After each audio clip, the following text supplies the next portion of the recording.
আসসালামু আলাইকুম দর্শক, আপনাদের সকলকে আমন্ত্রণ জানাচ্ছি অন্য মঞ্চের আজকের আলোচনায়। বাংলাদেশের স্বরাষ্ট্র মন্ত্রণালয় থেকে বিদায় নেয়ার আগে কি একটি রাজনৈতিক টাইম বোমা রেখে গেলেন সালাউদ্দিন আহমেদ, প্রাক্তন স্বরাষ্ট্রমন্ত্রী বাংলাদেশের? ঢাকার নির্ভরযোগ্য সূত্রের দাবি, দায়িত্ব ছাড়ার আগে দেশের পুলিশ প্রশাসনের নিচুতলা পর্যন্ত একটা বার্তা পাঠিয়ে দেয়া হয়েছে সালাউদ্দিন আহমেদের তরফ থেকে, তার মন্ত্রক থেকে।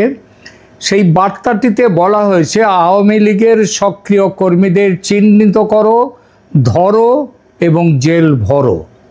এটি যদি কেবল আইন ভঙ্গকারীদের বিরুদ্ধে ব্যবস্থা নেওয়ার নির্দেশ হতো তাহলে প্রশ্ন ওঠার বিশেষ কারণ ছিল না। কিন্তু অভিযোগ হচ্ছে, অপরাধের নির্দিষ্ট প্রমাণ নয়, তার রাজনৈতিক পরিচয়ই অনেক ক্ষেত্রে গ্রেপ্তারের প্রধান মাপকাঠি হয়ে উঠতে পারে। আরও বিস্ফোরক খবর, এই নীতি নিয়েই প্রধানমন্ত্রী তারেক রহমানের সঙ্গে সালাউদ্দিন আহমেদের তীব্র মতবিরোধ হয়েছে। একদিকে সালাউদ্দিন আহমেদের অবস্থান, আওয়ামী লীগকে বাংলাদেশের রাজনীতিতে 1 ইঞ্চিও জমি ছেড়ে দেয়া যাবে না। অন্যদিকে তারেক রহমান বুঝতে শুরু করেছেন, বাংলাদেশে আগামী 5 বছর স্থিতিশীলভাবে সরকার চালাতে হলে শুধু জামায়াত, এনসিপি কিংবা বিএনপির অভ্যন্তরীণ সমীকরণ সামলালেই হবে না, ভারত এবং আমেরিকার কৌশলগত উদ্বেগকেও গুরুত্ব দিতে হবে। যে উদ্বেগের কথা জানিয়ে গেছেন কয়েকদিন আগে ঢাকায় গিয়ে সার্জিও গোর, এবং তারপরে ভারত থেকে এসছেন সেখানকার রয়ের প্রধান পরাগ জৈন এবং তার সঙ্গে কিছু অফিসার, এবং শুধু তাই না, তারেক রহমানের সঙ্গে ভারতের রাষ্ট্রদূত দীনেশ ত্রিবেদীর আলোচনার মধ্য দিয়েও এই কথাই প্রমাণ হয়েছে। এবং পরে আবার সার্জিস গোর, তিনি দিল্লিতে অজিত ডোভালের সাথে বৈঠক করেছেন, 2 দিন বৈঠক করেছেন পররাষ্ট্র দপ্তরের সাথে, ভারতের পররাষ্ট্র দপ্তর। আর এই সব সমীকরণের কেন্দ্রবিন্দুতে এখন একটি নাম, শেখ হাসিনা। তাহলে কি স্বরাষ্ট্র মন্ত্রণালয় থেকে সালাউদ্দিন আহমেদকে সরিয়ে দেয়া নিছক প্রশাসনিক রদবদল নয়? এর পেছনে কি লুকিয়ে রয়েছে বাংলাদেশের ভবিষ্যৎ রাজনৈতিক পথ নিয়ে তারেক ও সালাউদ্দিনের মধ্যে মৌলিক সংঘাত? চলুন বিষয়টি ধাপে ধাপে বোঝার চেষ্টা করি। প্রকাশ্যে যে দেখা যাচ্ছে যে বিষয়গুলি, অর্থাৎ যাচাইযোগ্য ঘটনাগুলি দেখে নেওয়া যাক। আগস্টের শুরুতেই সালাউদ্দিন আহমেদ জানিয়েছিলেন, নিষিদ্ধ আওয়ামী লীগের সম্ভাব্য তৎপরতার কারণে সারা দেশের পুলিশকে সতর্ক রাখা হয়েছে। 2রা আগস্ট এইটা তিনি খবরটা পাঠান। অথচ তার পরের দিনই তিনি বলেন, 5 আগস্টকে কেন্দ্র করে নাশকতা করার মতো সাংগঠনিক ক্ষমতা আওয়ামী লীগের আর নেই। অর্থাৎ একদিকে তিনি বললেন আওয়ামী লীগ রাজনৈতিকভাবে ধ্বংস হয়ে গেছে, তার জানাজা হয়ে গেছে। অন্যদিকে সেই ধ্বংস হয়ে যাওয়া দলকে আটকাতে গোটা পুলিশ প্রশাসনকে তিনি সতর্ক করে দিচ্ছেন। কি অদ্ভুত বৈপরীত্য! এরপর শেখ হাসিনার দেশে ফেরার ঘোষণা সামনে আসতেই সালাউদ্দিন আরও কঠোর ভাষা ব্যবহার করেন।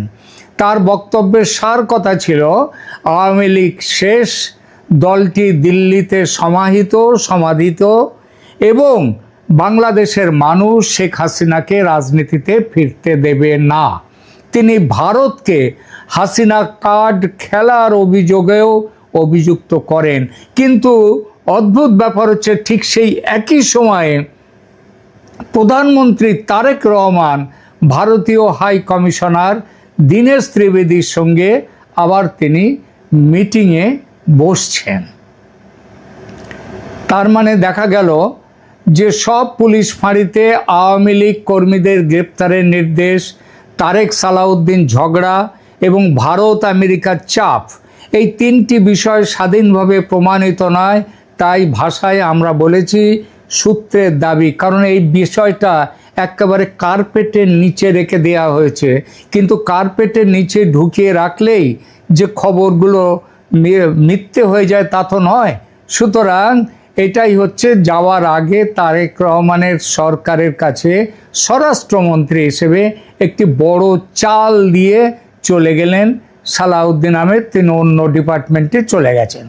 আপাত দৃষ্টিতে দেখুন, এটা মন্ত্রিসভার একটা সাধারণ রদবদল। একজন মন্ত্রী এক দপ্তর থেকে অন্য দপ্তরে যাচ্ছেন, এর মধ্যে অস্বাভাবিক কিছুই নেই। কিন্তু বাংলাদেশের ক্ষমতার অলিন্দ থেকে যে খবর পাওয়া যাচ্ছে তা যদি সত্যি হয়, তাহলে ঘটনাটি নিছক প্রশাসনিক রদবদল নয়, এর পেছনে আছে শেখ হাসিনার সম্ভাব্য প্রত্যাবর্তন, আওয়ামী লীগের রাজনৈতিক ভবিষ্যৎ এবং প্রধানমন্ত্রী তারেক রহমানের ক্ষমতায় টিকে থাকার কৌশল নিয়ে এক গভীর সংঘাত বিএনপির দলের মধ্যেই। নির্ভরযোগ্য সূত্রের দাবি, স্বরাষ্ট্র মন্ত্রণালয় ছাড়ার আগে সালাউদ্দিন আহমেদ দেশের বিভিন্ন পুলিশ ইউনিট ও ফাঁড়িতে নির্দেশ দিয়ে গিয়েছেন, আওয়ামী লীগের সক্রিয় কর্মীদের খুঁজে বার করো, গ্রেপ্তার করো এবং জেল ভরো। আর এই নির্দেশ নিয়েই প্রধানমন্ত্রী তারেক রহমানের সঙ্গে তার রীতিমতো উত্তপ্ত বাক্য বিনিময় হয়েছে, যেটাকে সাধারণ ভাষায় বলা যায় ঝগড়া। যে সালাউদ্দিন আহমেদ নিজেকে ডেপুটি প্রাইম মিনিস্টার এবং প্রধানমন্ত্রীর পর সবথেকে গুরুত্বপূর্ণ মন্ত্রী মনে করতেন এবং সেটা তিনি বলতেনও, প্রচারও করতেন, সেই বিষয়টি একেবারে ঘেঁটে গেছে। আজকের আলোচনার সবচেয়ে গুরুত্বপূর্ণ প্রশ্ন তাই তিনটি। সালাউদ্দিন আহমেদ কি সত্যিই বিদায়ের আগে শেষ খেলাটি খেলে গেলেন? তারেক রহমান কেন আওয়ামী লীগকে পুরোপুরি ধ্বংস করার বদলে কিছুটা রাজনৈতিক জায়গা বা স্পেস দিতে চাইছেন? এবং শেখ হাসিনার দেশে ফেরার সম্ভাবনার সঙ্গে এই সংঘাতের সম্পর্ক ঠিক কোথায়? প্রথমে একটা সতর্কতা দিয়ে রাখি, পুলিশকে দেয়া কথিত গোপন নির্দেশের কপি আমি পাইনি, কিন্তু তারেক সালাউদ্দিনের ব্যক্তিগত ঝগড়ার কোনো সরকারি নথি সেটাও এখনও প্রকাশ্যে আসেনি। ফলে এগুলোকে প্রমাণিত সরকারি তথ্য যদি কেউ না বলতে চান, আমার তাতে আপত্তি নেই। আমরা কিন্তু তথ্যটি সূত্রের দাবি হিসেবে, নির্ভরযোগ্য সূত্রের দাবি হিসেবে গ্রহণ করে তার রাজনৈতিক তাৎপর্য বিশ্লেষণ করছি। তবে প্রকাশ্য ঘটনা প্রবাহের সঙ্গে এই সূত্রের বক্তব্যের বেশ কিছু অদ্ভুত মিল রয়েছে। দেখুন, আগেই বলেছি 2রা আগস্ট সালাউদ্দিন আহমেদ প্রকাশ্যে বলেছিলেন নিষিদ্ধ আওয়ামী লীগের সম্ভাব্য তৎপরতার খবর পেয়ে সারা দেশের পুলিশকে সতর্ক করা হয়েছে। কবে বলেছিলেন? 2রা আগস্ট। পরের দিন তিনি আবার বলেন আওয়ামী লীগের বড় ধরনের নাশকতা ঘটনার ক্ষমতা আর নেই। অর্থাৎ একদিকে তিনি দলটিকে রাজনৈতিকভাবে মৃত বলছেন, অন্যদিকে পুলিশকে সর্বোচ্চ সতর্কতায় রাখছেন। আর শেখ হাসিনা দিল্লি থেকে দেশে ফেরার ঘোষণা দেওয়ার পর সালাউদ্দিনের ভাষা আরও কঠোর হয়ে যায়। তিনি বলেন আওয়ামী লীগ রাজনৈতিকভাবে ধ্বংস হয়ে গেছে, দলটি দিল্লিতে সমাধিস্থ হয়েছে এবং বাংলাদেশের মানুষ তাকে আর রাজনীতিতে ফিরতে দেবে না। ভারতের বিরুদ্ধেও তিনি অভিযোগ করেন দিল্লি একদিকে বাংলাদেশের সঙ্গে বন্ধুত্বের কথা বলছে, অন্যদিকে হাসিনা কাঠ খেলছে। এই বক্তব্যগুলো কেবল একজন স্বরাষ্ট্রমন্ত্রীর প্রশাসনিক মন্তব্য ছিল না, এগুলো ছিল একটি স্পষ্ট রাজনৈতিক অবস্থান। এবং সেই অবস্থানটি হলো শেখ হাসিনার প্রত্যাবর্তন হতে দেওয়া যাবে না, আওয়ামী লীগকে কোনো জায়গা ছাড়া যাবে না এবং দলটির মাঠ পর্যায়ের সংগঠনকে মাথা তুলতে দেওয়া হবে না। অন্যদিকে এর উল্টো পথে, উল্টো প্রান্তে দাঁড়িয়ে আছেন প্রধানমন্ত্রী তারেক রহমান। এখানে অনেকে প্রশ্ন করবেন, তারেক রহমান তো প্রকাশ্যেই ভারতের কাছে শেখ হাসিনার প্রত্যর্পণ চেয়েছেন, তাহলে তিনি কিভাবে হাসিনার নিরাপদ প্রত্যাবর্তন চাইছেন? উত্তরটি বাংলাদেশের প্রকাশ্য কূটনীতি এবং পর্দার আড়ালের বিশ্ব রাজনৈতিক কৌশলের, ভূ রাজনৈতিক কৌশলের পার্থক্যের মধ্যে লুকিয়ে আছে। প্রকাশ্যে তারেক রহমানকে প্রত্যর্পণ চাইতেই হবে, কারণ বিএনপির কর্মী, সমর্থক, জুলাই আন্দোলনের অংশগ্রহণকারী এবং শেখ হাসিনা বিরোধী জনমতের সামনে তিনি বলতে পারেন না যে সরকার হাসিনার ফিরে আসার পথ তৈরি করছে, তাকে একটা ব্যবধান রাখতেই হয়। কিন্তু প্রত্যর্পণের দাবি এবং নিয়ন্ত্রিত প্রত্যাবর্তন দুটো এক জিনিস নয়। প্রত্যর্পণ মানে ভারত শেখ হাসিনাকে বাংলাদেশের কর্তৃপক্ষের হাতে তুলে দেবে। অন্যদিকে স্বেচ্ছায় প্রত্যাবর্তনের অর্থ হলো শেখ হাসিনা নিজের সিদ্ধান্তে দেশে ফিরবেন এবং বাংলাদেশের সরকারকে তার নিরাপত্তা, আদালতে আত্মসমর্পণ, বিচার, কারাবাস সব কিছুর আইনসম্মত বন্দোবস্ত করতে হবে। শেখ হাসিনা নিজে ডিসেম্বরের মধ্যে বাংলাদেশে ফেরার ইচ্ছা প্রকাশ করেছেন, কিন্তু আমাদের ধারণা আগস্টে যখন তারেক রহমান ব্রিক্স সম্মেলনের আগেই দিল্লিতে আসছেন, প্রধানমন্ত্রী নরেন্দ্র মোদীর সাথে কথা বলছেন এবং ব্রিক্স সম্মেলনে অংশ না নিয়েই তিনি আবার ফিরে যাচ্ছেন। আর শেখ হাসিনা কিন্তু ডিসেম্বরের মধ্যে বলেছেন, কিন্তু তিনি সেপ্টেম্বরেই ফিরবেন, এমন খবরও অত্যন্ত ঘনিষ্ঠ এবং গোপন সূত্র থেকে আমাদের কাছে এসছে। একই সঙ্গে শেখ হাসিনা আওয়ামী লীগের উপর থেকে নিষেধাজ্ঞা প্রত্যাহার, রাজনৈতিক বন্দীদের মুক্তি এবং তার বিরুদ্ধে দায়ের করা মামলাগুলোর নিরপেক্ষ বিচার দাবি করেছেন। তার ঘোষণা আন্তর্জাতিক সংবাদ মাধ্যমেও এসেছে যথেষ্ট গুরুত্বের সঙ্গে।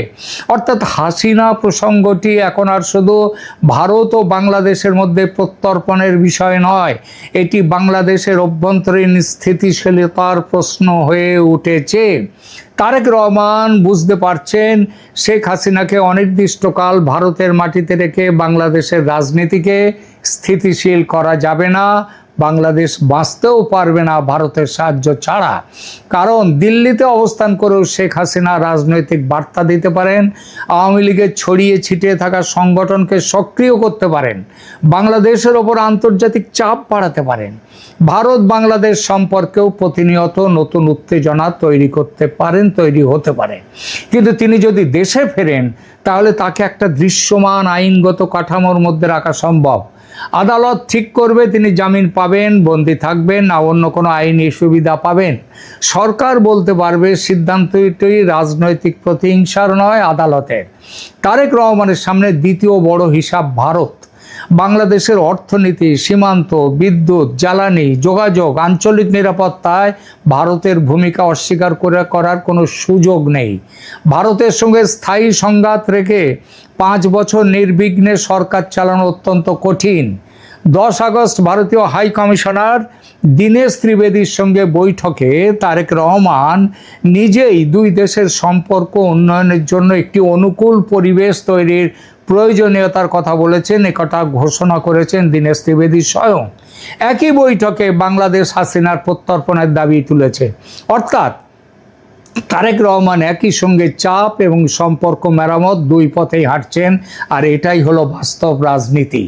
তারেক রহমান ভারতকে বলতে চাইছেন, আমরা আমাদের আইনি অবস্থান থেকে প্রত্যর্পণ চাইছি, কিন্তু ভারতের সঙ্গে সম্পর্ক ভাঙতে চাইছি না। আর ভারতের সম্ভাব্য উদ্বেগটিও পরিষ্কার, দিল্লি নিশ্চয়ই চাইবে না শেখ হাসিনা বাংলাদেশে ফিরে গণপিটুনি, রহস্যজনক হামলা অথবা বিচার বহির্ভূত হত্যার শিকার হন। কারণ তিনি দীর্ঘদিন ভারতের ঘনিষ্ঠ সহযোগী ছিলেন। তার নিরাপত্তার প্রশ্নে কোনো বড় বিপর্যয় ঘটলে তার রাজনৈতিক ও কূটনৈতিক দায় ভারতের ওপরে এসে পড়বে। আমেরিকার ক্ষেত্রেও মূল বিষয়টি সম্ভবত শেখ হাসিনার প্রতি ব্যক্তিগত ভালোবাসা নয়, তাদের চিন্তা বাংলাদেশের রাজনৈতিক স্থিতিশীলতা, মানবাধিকার, বিশ্বাসযোগ্য বিচার ব্যবস্থা এবং বাংলাদেশে চীনের প্রভাবকে সংকুচিত করা, চীনের প্রভাবকে বন্ধ রাখা। আওয়ামী লীগের লক্ষ লক্ষ সমর্থককে যদি অনির্দিষ্টকাল রাজনৈতিক প্রক্রিয়ার বাইরে রাখা হয়, নির্বিচারে গ্রেপ্তার করা হয় এবং বিরোধী মত প্রকাশের সমস্ত পথ বন্ধ করা হয়, তাহলে বাংলাদেশের গণতান্ত্রিক গ্রহণযোগ্যতা নিয়ে প্রশ্ন উঠবে সারা বিশ্বে। বাংলাদেশের প্রধানমন্ত্রী তারেক রহমান দিল্লি সফরে যাচ্ছেন, এটা মোটামুটি নিশ্চিত। সফরের দিনক্ষণ নিয়ে এখনো কোনো পক্ষ থেকে চূড়ান্ত কোনো ঘোষণা না আসলেও আগামী 20 থেকে 25 আগস্টের মধ্যে তারেক রহমানের এই সফর হবে। দিল্লি ও ঢাকার একাধিক সূত্র বলছে, তারেক রহমানের এই সফরে প্রধান আলোচ্য ইস্যু হতে যাচ্ছে বাংলাদেশের সাবেক প্রধানমন্ত্রী শেখ হাসিনার দেশে ফেরা। বাংলাদেশের পক্ষ থেকে প্রত্যর্পণের কথা বলা হলেও ভারত এরই মধ্যে কমপক্ষে 3 দফায় বাংলাদেশ সরকারের শীর্ষ মহলে প্রত্যাবর্তনের কথা জানিয়ে দিয়েছে। দিল্লির একাধিক সূত্রে জানা গেছে, শেখ হাসিনার ফেরা ও ফেরার পর তার নিরাপত্তা ইস্যুতে তারেক রহমানের সফরে ভারত সরকারের শীর্ষ পর্যায় থেকে 4টি সুনির্দিষ্ট প্রস্তাব বা শর্ত তুলে ধরা হতে পারে। সূত্রগুলো বলছে শেখ হাসিনা নিজের ইচ্ছায় ফিরবেন নাকি প্রত্যর্পণ চুক্তির অধীনে ভারত সরকার বাংলাদেশ সরকারের হাতে তুলে দিবে, এ নিয়ে বিতর্ক এড়াতে নেপালের সাবেক রাজা ত্রিভুবন কিংবা নেপালের সাবেক প্রধানমন্ত্রী বিপি কৈরালার উদাহরণও ভারত সরকারের পক্ষ থেকে তারেক রহমানের সফরে তুলে ধরা হতে পারে।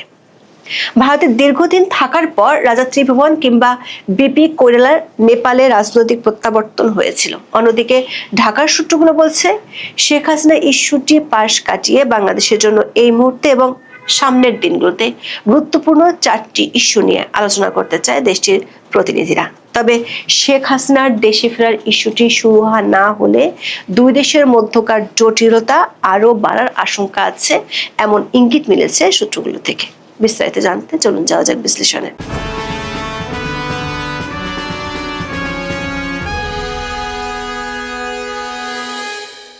বাংলাদেশে নিযুক্ত ভারতীয় হাইকমিশনার দীনেশ ত্রিবেদী গত 10ই আগস্ট ঢাকায় প্রধানমন্ত্রী তারেক রহমানের সঙ্গে বৈঠক করেন। একই সময়ে বাংলাদেশে আসেন ভারতীয় গোয়েন্দা সংস্থা রয়ের শীর্ষ 4 কর্মকর্তা। পরদিন 11ই আগস্ট দীনেশ ত্রিবেদী নয়াদিল্লিতে ভারতের প্রধানমন্ত্রী নরেন্দ্র মোদীর সঙ্গে একান্ত বৈঠক করেন।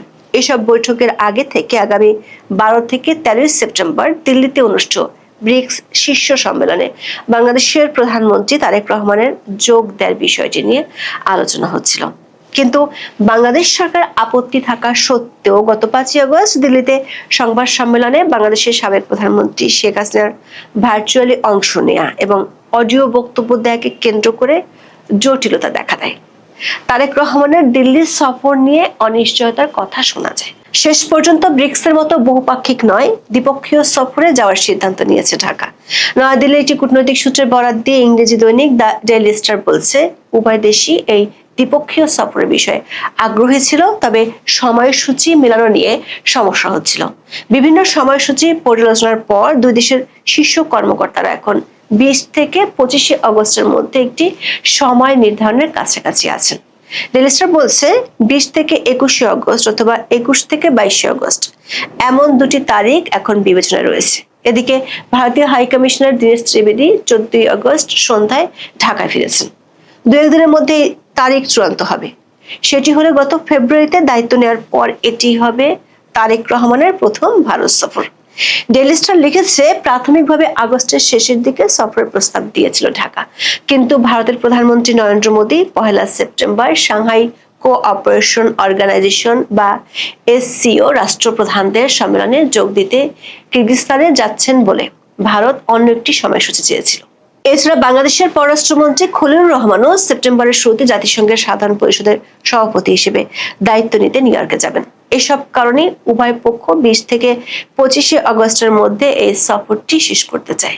দিল্লি ও ঢাকার একাধিক সূত্র বলছে বাংলাদেশের সাবেক প্রধানমন্ত্রী ডিসেম্বরের মধ্যে দেশে ফেরার যে ঘোষণা দিয়েছেন সেটি নিয়ে তারেক রহমানের সফরে আলোচনা হবে। বলা যায় এই ইস্যুটি এখন দেশ দুটির মধ্যকার আলোচনার সবচেয়ে গুরুত্বপূর্ণ ইস্যু। তবে বাংলাদেশ সরকার চায় ভারতের সাথে থাকা বন্দি বিনিময় চুক্তি অনুযায়ী শেখ হাসিনার প্রত্যর্পণ। তবে ভারত সরকার বরাবরই বলছে শেখ হাসিনা দেশটিতে অতিথি হিসেবে আছেন। তাছাড়া অতীতে অন্য দেশে যেসব রাজনৈতিক নেতা ভারতে আশ্রয় নিয়েছিলেন তাদের কাউকেই দেশটির সরকার প্রত্যর্পণ করেনি। সে কারণে ভারত চায় শেখ হাসিনা নিজের ইচ্ছে ফিরে যাবেন, আর তার ফেরার জন্য প্রয়োজনীয় কাগজপত্র যেমন পাসপোর্ট বা ট্রাভেল ডকুমেন্ট বাংলাদেশ সরকারকেই দিতে হবে। ভারত সরকার মনে করে বাংলাদেশের শেখ হাসিনার বিরোধী পক্ষগুলো এতদিন তাকে ফেরত পাঠানোর দাবি জানিয়ে আসছে, এখন শেখ হাসিনা নিজে থেকে দেশে ফিরে বিচারের মুখোমুখি হওয়ার ঘোষণা দিয়েছেন।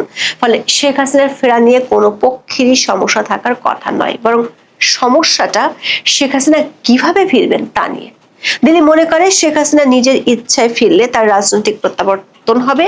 এক্ষেত্রে ভারত সরকার দেশটিতে অতীতে আশ্রয় নেয়া 3টি উদাহরণ বাংলাদেশ সরকারের কাছে তুলে ধরবে।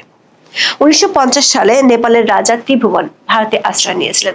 ওই সময় নেপালের মূল ক্ষমতা ছিল রাণা বংশের হাতে। তখনকার ভারতের প্রধানমন্ত্রী জওহরলাল নেহরু নেপালে গণতন্ত্র প্রতিষ্ঠা ও রাজার ক্ষমতা পুনরুদ্ধারে রানাদের উপর কূটনৈতিক চাপ সৃষ্টি করেছিলেন। শেষমেশ 1951 সালের শুরুতে দিল্লিতে রানা, রাজা ত্রিভুবন ও নেপালি কংগ্রেসের মধ্যে ঐতিহাসিক দিল্লি চুক্তি স্বাক্ষরিত হয়। ওই বছরের 15 ফেব্রুয়ারি রাজা ত্রিভুবন বিজয়ীর বেশে কাঠমান্ডু ফিরে যান। 18 ফেব্রুয়ারি নেপালে 104 বছরের রানার শাসনের আনুষ্ঠানিক অবসান হয় এবং সাংবিধানিক রাজতন্ত্র ও বহুদলীয় গণতন্ত্রের সূচনা করে পূর্ণ ক্ষমতায় অধিষ্ঠিত হন রাজা ত্রিভুবন। 1959 সালে নেপালের প্রথম নির্বাচিত প্রধানমন্ত্রী হন বিপি কৈরালা। তবে 1960 সালের ডিসেম্বর মাসে রাজা মহেন্দ্র সামরিক অভ্যুত্থানের মাধ্যমে সংসদ ভেঙে দেন এবং কৈরালাকে গ্রেপ্তার করে দীর্ঘ 8 বছর বন্দী রাখেন। 1968 সালে জেল থেকে মুক্তি পাওয়ার পর তিনি ভারতে চলে যান। ভারতে অবস্থান করলে তিনি বারাণসী ও কলকাতা থেকে নেপালি কংগ্রেসের কার্যক্রম চালাতেন। 8 বছর ভারতে নির্বাসিত থাকার পর 1976 সালের 30 ডিসেম্বর বিপি কৈরালা জাতীয় মেলবন্ধন বা ন্যাশনাল রিকনসিলিয়েশনের নীতি ঘোষণা করে স্বেচ্ছায় নেপালে ফিরে যান। ফিরে আসার সাথে সাথে তাকে বিমানবন্দরে গ্রেপ্তার করা হয় এবং তার বিরুদ্ধে রাষ্ট্রদ্রোহের বিচার শুরু হয়। তবে দেশে তার ব্যাপক জনপ্রিয়তা এবং ক্রমবর্ধমান আন্দোলনের মুখে রাজা বীরেন্দ্র তাকে মুক্তি দিতে বাধ্য হন। এছাড়া 1979 সালের সোভিয়েত আক্রমণ এবং পরবর্তী গৃহযুদ্ধের সময় আফগান রাজ পরিবারের অনেক সদস্য ও শীর্ষ নেতারা জীবন বাঁচাতে ভারতে পালিয়ে যান। 2001 সালে মার্কিন অভিযানে তালেবান সরকারের পতনের পর আফগানিস্তানের নতুন শাসন ব্যবস্থা চালু হলে এসব নেতারা আফগানিস্তানে ফিরে যান। ওই সময় ইতালি থেকে জহির শাহর আফগানিস্তানে ফেরার পিছনে ভারতের সক্রিয় ভূমিকা ছিল। দিল্লির একটি কূটনৈতিক সূত্র বলছে, ইতিমধ্যে বাংলাদেশ সরকারের সাথে শেখ হাসিনার ফেরা নিয়ে ভারত ও আরো কয়েকটি শক্তিশালী দেশের যেসব আলোচনা হয়েছে, সেখানে নেপালের সাবেক প্রধানমন্ত্রী বিপি কৈরালার ফেরার উদাহরণটি তুলে ধরা হয়েছে। বিপি কৈরালা যেভাবে তার দেশে ফিরে গ্রেপ্তার হয়েছেন এবং বিচারের মুখোমুখি হয়েছেন, ঠিক একইভাবে শেখ হাসিনাও বাংলাদেশে ফিরে আদালতে আত্মসমর্পণের ঘোষণা দিয়েছেন। আবার শেখ হাসিনা তার সবশেষ 5 আগস্টের অডিও বক্তব্যে রিকনসিলিয়েশন বা জাতীয় ঐক্যের কথা বলেছেন।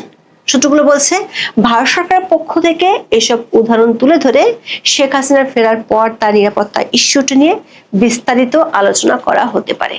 দ্য ডিপ্লোম্যাটের এক প্রতিবেদনে বলা হয়েছে, শেখ হাসিনা দেশে ফেরার পর তার নিরাপত্তার ইস্যুটি নিয়ে ইউরোপীয় ইউনিয়নের কয়েকটি দেশ মধ্যস্থতা করছে। ইউরোপীয় দেশগুলো যাদের বাংলাদেশে বড় রকমের বিনিয়োগ আছে, তারা মনে করছে বাংলাদেশে অন্তর্ভুক্তিমূলক রাজনীতি চালু করা না গেলে রাজনৈতিক স্থিতিশীলতা হুমকির মুখে পড়বে, যা বাংলাদেশে তাদের ইনভেস্টমেন্টগুলোকে বাধাগ্রস্ত করবে। আবার বাংলাদেশের অভ্যন্তরে উগ্রবাদ মাথা চাড়া দেয় মার্কিন প্রশাসনও চিন্তিত।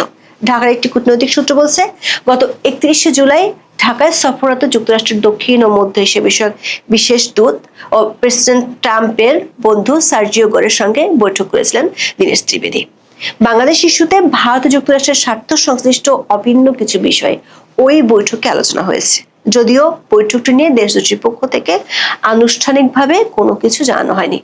আঞ্চলিক নিরাপত্তা ইস্যুতে ভারতীয় জাতীয় নিরাপত্তা উপদেষ্টা অজিত দোভালের সাথে পরপর 2 দিন বৈঠক করেছেন সার্জিও গোর।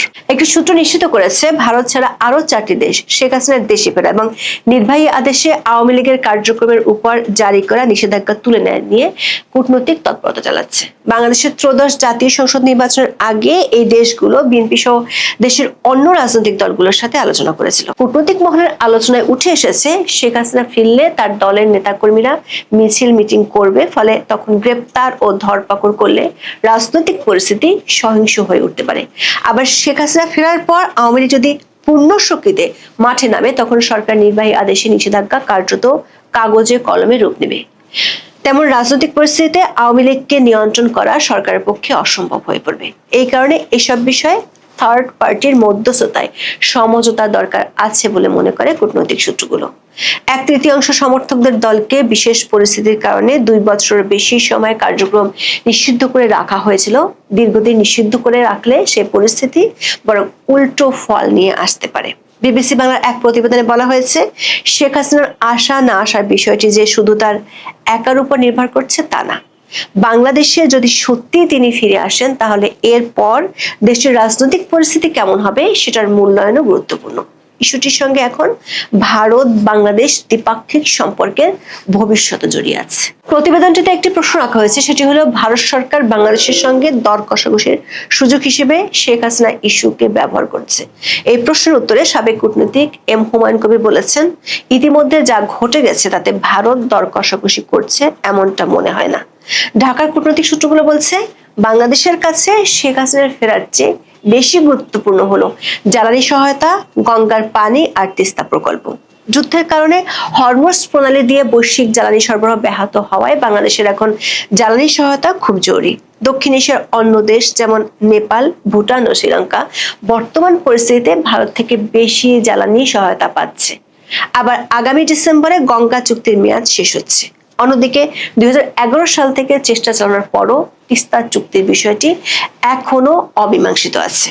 এসব ইস্যুতে ঢাকা বেশি জোর দিতে চাইবে তারেক রহমানের সফরে। শেষ পর্যন্ত দেয়া নেয়ার সম্পর্কে কোন কোন ইস্যুতে শুরু হয়